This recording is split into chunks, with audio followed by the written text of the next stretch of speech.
प्रणाम। मैं अजय प्रकाश। आज हम बात करना चाहते हैं वित्तीय वर्ष 2024-25 में न्यू टैक्स रिजीम के अंतर्गत व्यक्तिगत करदाताओं को मिलने वाले मार्जिनल रिलीफ के संबंध में। यह छूट इंडिविजुअल्स को 115 BAC 1A के तहत प्राप्त होती है। हम अच्छी तरह से जानते हैं कि 7 लाख रुपए तक की आय पर न्यू टैक्स रिजीम में धारा 87A के तहत हमें कोई भी टैक्स नहीं देना पड़ता है। लेकिन विसंगति कहां पर उत्पन्न हो जाती है? जैसे ही एक टैक्स पेयर की आय 7 लाख से ऊपर जाती है, मतलब 7 लाख अगर 100 भी हो जाती है तो वो टैक्स के दायरे में आ जाता है। हम इसको उदाहरण रूप में इस तरह से समझ सकते हैं कि अगर किसी की आय 7,01,000 हो जाती है, 7,100,000 भी बढ़ेगी तब भी उसकी गणना 20,000 10 रुपए हो जाएगी। 10 रुपए चूंकि 3 लाख तक टैक्स नहीं लगेगा, 3 से 7 लाख 5% अर्थात 20,000 रुपया, फिर 7 लाख के ऊपर अर्थात 100 रुपए पर 10 रुपया, तो 20,000 10 रुपया और उस पर 4% सेस, अर्थात छूट कितने तक है 87A में 20,000 तक, वो छूट के दायरे से बाहर।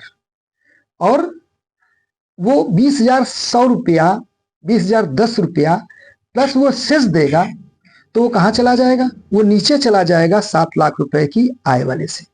इसको हम एक उदाहरण के रूप में समझते हैं कि अगर किसी की आय 7,01,000 रुपया हो जाती है तो उसका टैक्स बनता है 20,100 रुपया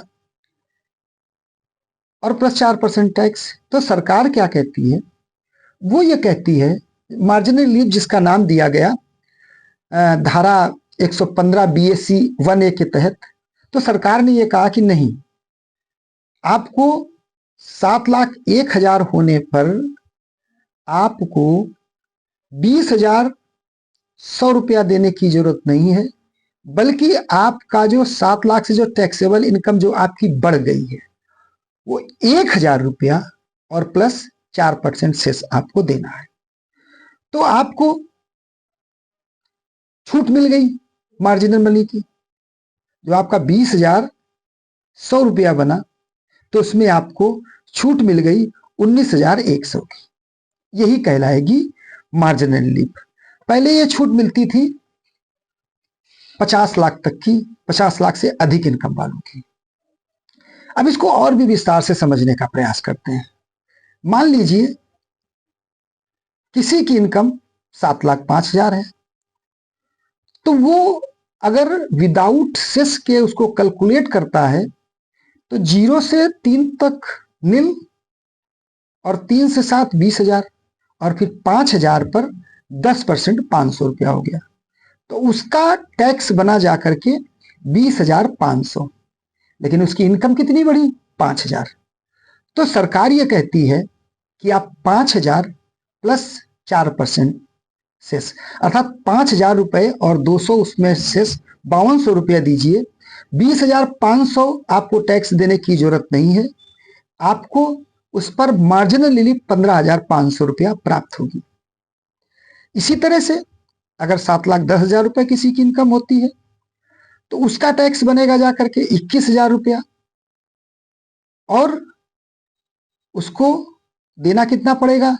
सिर्फ 10,400 रुपया, क्योंकि 10,000 रुपया उसकी 7 लाख से बढ़ी और उस पर 4% सेस, तो उसे 10,400 रुपया देना पड़ेगा, और उसे मार्जिनल जो रिलीफ मिलेगी उसे मिलेगी 10,600 रुपया।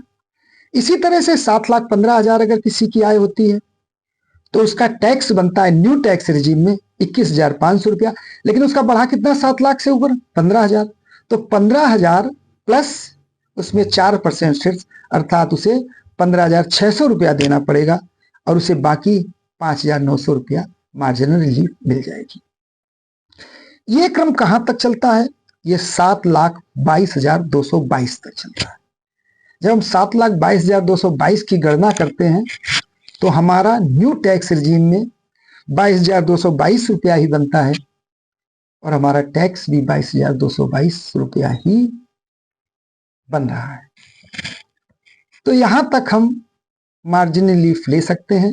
उसके बाद जब 7,25,000 हमारी इनकम हो जाती है तो हमारा जो टैक्स बनता है वो बनता है जाकर के 22,500 और हमारा बढ़ता कितना है 25,000 रुपये, अर्थात हमारा पैसा ज्यादा बढ़ा 7 लाख से। हम 7 लाख से 2,500 रुपया अभी भी ज्यादा रहेंगे तो हमारा जो मार्जिनल रिलीफ है उसका रोल 7,22,222 तक रहता है। तो साथियों, मार्जिनल रिलीफ का ध्यान दें और सरकार से जो ये सुविधा प्राप्त हुई है इसका लाभ उठाने का प्रयास करें। और जो ये वित्तीय वर्ष 25-26 में जो अब टैक्स लिमिट 12 लाख रुपया की गई है, इसमें भी मार्जिनल रिलीफ की व्यवस्था की गई है, जिसके संबंध में फिर चर्चा करेंगे। अगर ये जानकारी बेहतर लगी हो तो वीडियो को लाइक कर दीजिए, चैनल को सब्सक्राइब कर दीजिए और कोई इससे लाभ उठा सके इसके लिए इसको शेयर भी करिए। वैसे ये कैलकुलेशन अगर आप चाहते हैं तो आप इनकम टैक्स की वेबसाइट पर जाकर के इनकम टैक्स कैलकुलेटर में अगर आप अपनी इनकम को डालते हैं तो ये कैलकुलेट करके आपको सामने आ जाएगा। तो मार्जिनल रिलीफ का जो ये फायदा मिला है इसका फायदा उठाएं और दूसरों को इसके संबंध में जानकारी दें। बहुत बहुत धन्यवाद। नमस्कार।